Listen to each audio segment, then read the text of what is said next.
আসসালামু আলাইকুম ফ্রেন্ড, কেমন আছেন সবাই? নিশ্চয়ই ভালো আছেন।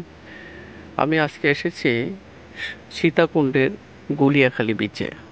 যেই গুলিয়াখালী বিচ অন্যান্য বিচের থেকে একটু আলাদা এবং তার সৌন্দর্যমণ্ডিত বিষয়গুলি একটু ভিন্নতা, এবং এই ভিন্নতার জন্যই সুনামের সাথে পর্যটকরা এখানে আসে আকর্ষণীয় কিছু দেখার জন্য। সেই আকর্ষণীয় বস্তুগুলি দেখলে মন ভরে যায় এবং মনের ভিতরে তৈরি হয় আর এক ধরনের প্রশান্তি।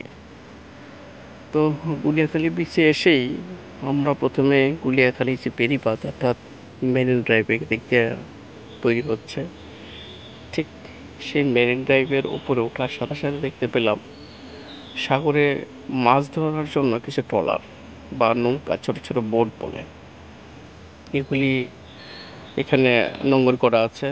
বোটগুলি, এই বোটগুলি হচ্ছে যখন জোয়ার আসবে তখন এগুলি হচ্ছে ব্যবহার হবে, এবং জোয়ারের সময় যখন সাগরে মাছ ধরার যে জালগুলি আবার নামাই দিতে হবে, সেই সময়টা এই বোটগুলি ব্যবহার করা এবং মাছগুলি ধরে নিয়ে আসার জন্য এই বোটগুলি ব্যবহার করা হয়। তো আমরা অলরেডি গুলিয়াখালী মেরিন ড্রাইভ থেকে প্রায় 1 কিলোমিটার হেঁটে যেতে হবে সাগরের একদম পানির কাছে যেতে গেলে। সময়টা এখন বেলা 10টা বাজে। যতটুকু শুনেছি এখন জোয়ার আসার সময়। জোয়ার আসার সময় যে সৌন্দর্যটা, সেটা কিন্তু অনেক অন্যরকম একটা অনুভূতি। তো আপনারা যারা জোয়ার আসার সময়টা দেখতে চাইবেন, সেই সময়টা হচ্ছে 10টার থেকে জোয়ার আসে এবং 12টা-1টার পর থেকে জোয়ারের ভাটা পড়ে। তো হাঁটতে হাঁটতে বলে নিচ্ছে যে কিভাবে এই গুলিয়াখালী বিচে আসবেন। আপনি যদি ঢাকা থেকে আসেন তাহলে গুলিয়াখালী বিচে আসার জন্য ঢাকা থেকে আপনি যে কোনো গাড়িতে, চট্টগ্রামগামী যে কোনো গাড়িতে আপনি আসতে পারবেন এবং আপনাকে নামতে হবে সীতাকুণ্ড বাজারে। সীতাকুণ্ড বাজার থেকে সিএনজি যোগে 20 থেকে 30 টাকা ভাড়া নেবে গুলিয়াখালী বিচে। এই গুলিয়াখালীর বিচের আর এক নাম হচ্ছে মুরাদনগর বিচ। তো আপনি গুলিয়াখালী বিচে আসলে এরকম একটা বড় মাঠ দেখতে পাবেন। অর্থাৎ এটা আহ, বড় একটা মাঠ, যে মাঠে জোয়ারের পানি আসে কিন্তু পরিমাণে খুব অল্প। তো এই মাঠ পেরিয়ে আপনাকে সামনে গিয়ে দেখতে পাবেন হচ্ছে ছোট ছোট খাল। এদিক দিয়ে পানি আসে এ পর্যন্ত।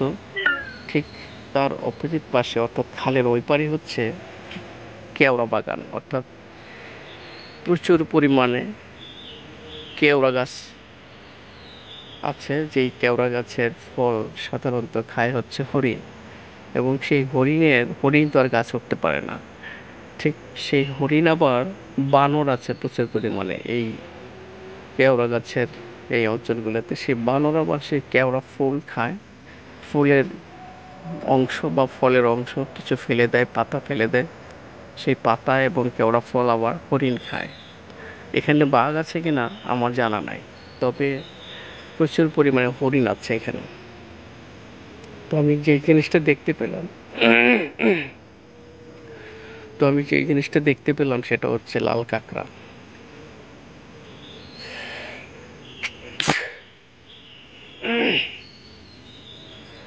এখানে প্রচুর পরিমাণে লাল কাঁকড়া পাওয়া যায়। যেই লাল কাঁকড়া দেখার জন্য বা পাওয়ার জন্য আপনাকে যেতে হচ্ছে সেই সেন্ট মার্টিন দ্বীপে। আর সেন্ট মার্টিন দ্বীপের একটা কপি হচ্ছে এই কুলিয়াখালী বিচ।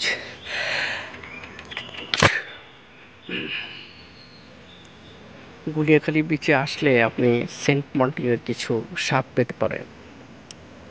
গুলিয়াখালী বিচের একটু পার হয়ে, অর্থাৎ বৃষ্টি পার হয়ে আপনি যখন একটা বড় খাল আছে আর কি, যেই খালটা পার হলেই আপনি দেখতে পাবেন সবুজের সমারোহ এবং কার্পেট বিছানো সবুজ ঘাস। যে ঘাসের উপর আপনি মনে হবে আপনি গড়াগড়ি দিলেও তেমন কোনো সমস্যা নাই। এখানে প্রচুর পরিমাণে কার্পেট ঘাস আছে। আর যেই থোকা থোকা কার্পেট ঘাস এবং পানির যে জলা, এই জলাগুলি কিন্তু সমুদ্রে যখন আহ, জোয়ার আসে এবং জোয়ারের পানিগুলি এই জলাতে কিন্তু জমা হয়। স্যাটেলাইট যে ইমেজটা দেখতে অনেক সুন্দর লাগে। এই যে গাছের যে মানে শ্বাসমূল বেড়েছে, এগুলি হচ্ছে কেওড়া গাছের শ্বাসমূল। যখন সাধারণত আমরা জানি যে যখন একটা গাছের পর্যাপ্ত পরিমাণে অক্সিজেনের অভাব হয়, ঠিক তখন কিন্তু গাছ এভাবে শিকড় অর্থাৎ কেওড়া গাছের শ্বাসমূল বের হয় মাটি থেকে, অর্থাৎ অতিরিক্ত অক্সিজেন নেওয়ার জন্য। ঠিক এভাবে গাছ, সমুদ্র উপকূলবর্তী গাছ এভাবে শ্বাসমূল বের করে। তো এই শ্বাসমূলগুলি পুরো বীজটাতেই ছড়িয়ে আছে। তো সবচেয়ে মজার বিষয়টা হচ্ছে এই লাল কাঁকড়াগুলি যখন আমরা কাছে যাচ্ছে, ঠিক সাথে সাথে তারা গর্তে চলে যাচ্ছে এবং তারা নির্দিষ্ট গর্তে বসবাস করে। তো এই লাল কাঁকড়ার পাশাপাশি যেটা আমি দেখতে পেলাম সবচেয়ে অবাক করার বিষয়, সেটা হচ্ছে যে এখানে ফ্লাইং ফিশ অবস্থান করে। অর্থাৎ যখন সমুদ্রের পানি যখন এখানে চলে আসে, সমুদ্রের পানির সাথে প্রচুর পরিমাণে ফ্লাইং ফিশ আসে এখানে। ঠিক সেই ফ্লাইং ফিশ ছোটগুলি আমি এখানে দেখতে পেলাম। তো যদিও এটা আসলে সাগরে পানির থেকে দেখা সম্ভব না, কারণ ফ্লাইং ফিশ প্রচুর পরিমাণে লাফাতে পারে এবং খুব দ্রুত এক স্থান থেকে অন্য স্থানে যেতে পারে এবং শুকনো জায়গাতেও তারা বসবাস করে। আমি আসলে ধরতে পারলাম না, ফ্লাইং ফিশ চেষ্টা করেছি ধরার জন্য কিন্তু ধরতে পারি নাই। তো তাই ক্যামেরা বন্দি করে নিলাম।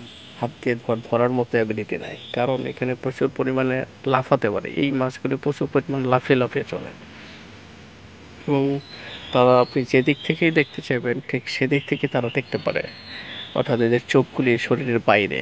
এবং লাল কাঁকড়ার চোখগুলো কিন্তু শরীরের বাইরে, যার কারণে আপনি যেদিক থেকেই হাত দিবেন সেদিক থেকে তারা দেখতে পায় এবং সতর্ক অবস্থানে অবস্থান করে। দেখেন আমি চেষ্টা করছি কিন্তু ধরতে পারছি না। তো ফ্লাইং ফিশ যারা দেখেন না, তারা দেখলেন এই ফ্লাইং ফিশগুলি কিছুটা আমাদের যে স্বাদু পানির মিঠা পানির মাছের যে বেলে মাছ, ঠিক সেরকম মাছ, কিন্তু বেলে মাছটা একটু নরম প্রকৃতির, এই মাছগুলি আবার খুব দ্রুতগামী।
সাগরে এখন জোয়ার আসছে, আমরা এটা জেনেও একদম সাগরের পানিতে নামার চেষ্টা করছি। এবং এইটুকু জায়গা হচ্ছে প্রচুর পরিমাণে ঘাস আছে, যেই ঘাসগুলি সাধারণত স্থানীয় গরু বা মহিষ চড়ানো হয়, এই ঘাসগুলি খায়। আর আমরা একেবারে গুলিয়াখালী বিচে প্রচুর পরিমাণে কাদা। এখানে আপনি চাইলে সাগরে পানিতে নামতে গেলে আপনাকে একদম কাদা পায়ে নিয়ে নামতে হবে এবং কাদা পায়ে নিয়ে উঠে আসতে হবে। এই জন্যই হচ্ছে এখানে সাগরে তেমন কেউ নামতে চায় না এবং সাগরে গোসল করার তেমন কোনো মজা নেই, কারণ এখানে এই বীজটাতে প্রচুর পরিমাণে কাদা। আমরা মোটামুটি আমাদের প্যান্ট হাঁটু পর্যন্ত উঠিয়ে তারপরে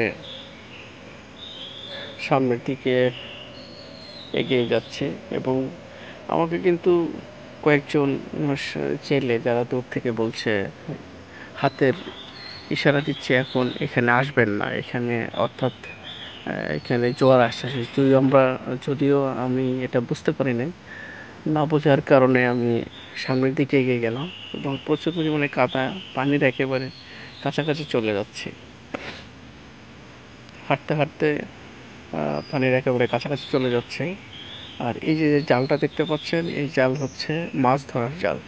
এভাবে জাল ফেলে রেখেছে, জাল পেতে রেখেছে, এটা এক ধরনের ফাঁদ বলা হয়। আর ঠিক অপোজিট পাশে ও একেবারে জালের একদম শেষ পর্যায়ে সমুদ্রের যে পাড়টা আছে যেখান দিয়ে পানি আসবে, ওই জায়গাতে জালটা খোলা, অর্থাৎ জাল ঠিকই লাগানো আছে কিন্তু নিচ দিয়ে খোলা অথবা জাল খোলা। তো যখন এখানে জোয়ার আসবে ঠিক তখন ওই পার্টের পিছনের পার্টের জালটা ওরা নতুন করে দিয়ে আটকে আটকে দেবে এবং যে কাজটা করবে তখন পানি যখন জোয়ারের পানি যখন নেমে যাবে তখনই মাছ আর তখন আর যেতে পারবে না। ঠিক ওই সময় হচ্ছে তারা হেঁটে হেঁটে মাছ ধরবে এবং জাল দিয়ে মাছ ধরবে। তো এইভাবেই হচ্ছে সমুদ্রের উপকূলের থেকে মাছ ধরা হয়। তো আমাদের সাথে আরও কিছু পর্যটক, টুরিস্ট যারা এরা এসেছে, তারা মোটামুটি সংখ্যায় আরও বেশি। তো আমরা দেখলাম ওরা গোসল করতে নেমে গেলে একেবারে অলরেডি এখানে জোয়ারের পানি চলে আসতেছে। আমি একটু ভীত অবস্থায় আছি যে যেহেতু প্যান্ট পরে এসেছি, কাদার মধ্যে তো দৌড়াতে পারবো না, যদি জোয়ারের পরিমাণ অনেক বেশি হয় তখন দৌড়ে হয়তো পারে উঠতে পারবো না। এই জন্য একটু নিজেকে কন্ট্রোল করে আর আনন্দ উল্লাসের মধ্যে না নিয়ে আবার ব্যাক করলাম সমুদ্র পাড়ের দিকে, কারণ খুব দ্রুত পানি চলে আসতেছে। তো যাই হোক, আমরা আবার ব্যাক করতেছি সমুদ্রের পাড়ের দিকে। সমুদ্রের পাড়ে ব্যাক করতে গিয়ে যেটা আমার কাছে খুব বেশি খারাপ লেগেছে, আমি চেয়েছিলাম সমুদ্রের পানিতে একবার একটু গোসল করতে, কিন্তু এখানকার যে কাদার পরিমাণ তাতে আসলে গোসল করাটা সম্ভব হবে না, যার কারণে মনটা একটু খারাপ হয়ে গেল। কারণ গুলিয়াখালী বিচে এরকম বালিয়াড়ি নেই, অর্থাৎ বালির কোনো বিচ নেই যে আপনি সোজা পানিতে নেমে যাবেন, গোসল করে আবার উঠে আসবেন, এরকম না। এখানে প্রচুর পরিমাণে কাদায় ভরপুর, যার কারণে আপনি চাইলে এখানে দৌড়াতে পারবেন না। তো আমরা অলরেডি ব্যাক করতেছি আবার আমাদের টিমের সদস্য, এবং আমরা যেই টিমের সাথে এসেছিলাম, যেই টিম নিয়ে, সেই টিমের সদস্যরা আবার আমরা ব্যাক করতেছি না, থাকা যাবে না এবং সাগরের পানি খুব দ্রুততার সাথে চলে আসতেছে। এভাবে আমরা আমাদের আশাটাকে বাদ দিয়ে, নিজেদের স্বপ্নটাকে বাদ দিয়ে আমরা চলে আসলাম গুলিয়াখালী বিচের দিকে আবার।